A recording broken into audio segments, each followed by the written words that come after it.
आपल्या सर्वांचे लाडके नेते राहुलजी गांधी, काँग्रेस पक्षाचे अध्यक्ष महाराष्ट्राचे नानासाहेब पटोले, बाळासाहेब थोरात,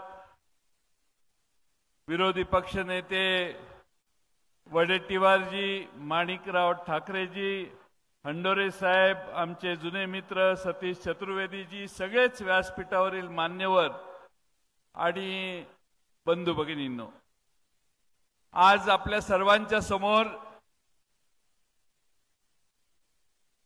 या लोकसभा मतदारसंघातील साऱ्या प्रचंड मोठ्या संख्येने गोळा झालेल्या जनतेच्या समोर राहुल गांधी बोलणार आहेत। ते देशभर अनेक ठिकाणी आज जाऊन आलेले आहेत। त्यांच्या देशातल्या वेगवेगळ्या भागातल्या सभा बघितल्या तर फार मोठ्या प्रमाणात त्यांना देशातल्या जनतेचा प्रतिसाद त्यांना आणि इंडिया आघाडीला मिळायला लागलेला आहे। या देशाने 10 वर्षात जो अनुभव घेतला त्यामधून पुन्हा जुने दिवस आणले पाहिजेत आणि या देशातल्या भरडल्या गेलेल्या जनतेला अन्यायापासून वाचवलं पाहिजे, ही भावना देशभर जागृत झालेली आहे।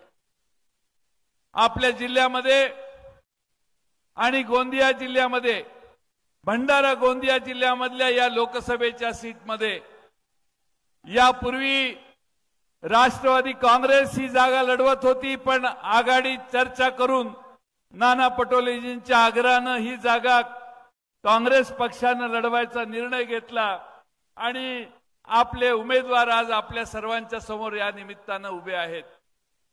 मला खात्री आहे, मी काही ठिकाणी सकाळपासून गेलो, राहुलजींना मी विश्वास देईन की या जिल्ह्यातले आणि शेजारच्या जिल्ह्यातले सगळे सामान्य माणसं सांगतात की यंदा या निवडणुकीत हाताचाच विजय होईल, काँग्रेस पक्षच या ठिकाणी विजय होईल, अशी खात्री सगळेजण द्यायला लागलेले।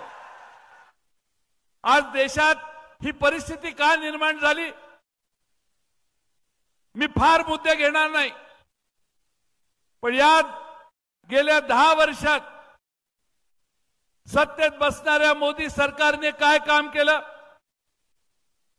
14 सालापासून 23 सालापर्यंत या सगळ्या काळात या देशात 1 लाख लोकांनी, 1 लाख शेतकऱ्यांनी आत्महत्या करून आपली जीवनयात्रा संपवली।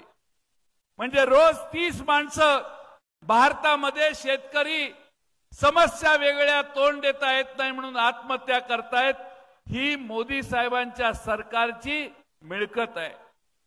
या सरकारने पीक विम्यावर काय केलं, या पीक विम्यामध्ये पंतप्रधान फसल विमा योजनेमध्ये 14-15 हजार कोटीची तरतूद आहे म्हणून जाहीर केलं, पण याचा लाभ मित्रांनो शेतकऱ्याला नाही मिळाला।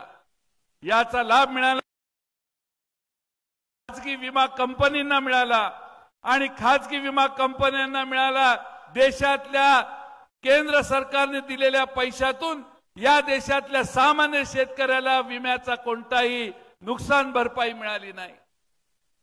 दुसऱ्या बाजूने आपण म्हणतो आपल्यात की बाप नंबरी तो बेटा 10 नंबरी, तसं केंद्र सरकारच्या विमा योजनेप्रमाणे राज्य सरकारने देखील विमा योजना चालू केली आणि पुन्हा विमा कंपन्यांच्याच हातात हजारो कोटी रुपये देण्याचं पाप राज्य सरकारने केलं, पण महाराष्ट्रातल्या शेतकऱ्याला विमा मिळाला नाही।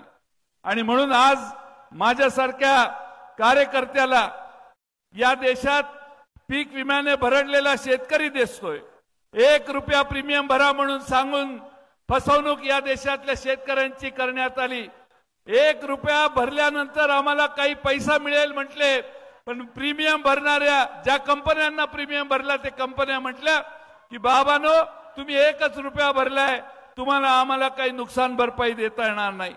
आणि म्हणून या देशातल्या जनतेला फसवण्याचं काम या देशात झालं। दुसऱ्या बाजूने शेतकऱ्यांचं उत्पन्न दुप्पट करण्याची भूमिका मांडण्यात आली। सगळ्यांना वाटलं 2022 पर्यंत शेतकऱ्याचं उत्पन्न दुप्पट होईल, परंतु या देशामध्ये दिल्लीच्या सीमेवर शेतकरी जाऊन बसला, 3 बेकार चुकीचे कायदे केले, त्याला विरोध केला, 700 शेतकऱ्यांनी आपले प्राण सोडले। आता काय चालू आहे? केंद्र सरकारने सर्वोच्च न्यायालयात प्रतिज्ञापत्र दाखल केलं। त्यांनी सांगितलं आम्ही निवडणुकीत वचन दिलेलं होतं, पण वचनानुसार MSP निश्चित करणं आम्हाला शक्य नाही। अरे बाबांनो, जे झेपत नाही ते बोलता कसे? मोदी सरकारने ज्या घोषणा केल्या त्या सगळ्या घोषणा या निश्चितपणानं फार मोठ्या संख्येनं फसवणूक करणाऱ्या देशातल्या जनतेच्या आहेत। आणि म्हणून माझ्यासारख्या कार्यकर्त्याला आपणा सर्वांना हेच आव्हान करायला लागतं की या भंडारा गोंदियाचं परिवर्तन करायचं असेल, खऱ्या अर्थाने इतक्या शेतकऱ्याला, शेतमजुराला, धानाच्या शेतकऱ्याला न्याय द्यायचा असेल तर आपल्याला पुन्हा एकदा या मतदारसंघात इंडिया आघाडीच्या वतीनं उभा असणाऱ्या काँग्रेसच्या उमेदवाराला विजयी करावं एवढीच विनंती करतो आणि माझे 2 शब्द पूर्ण करतो। धन्यवाद।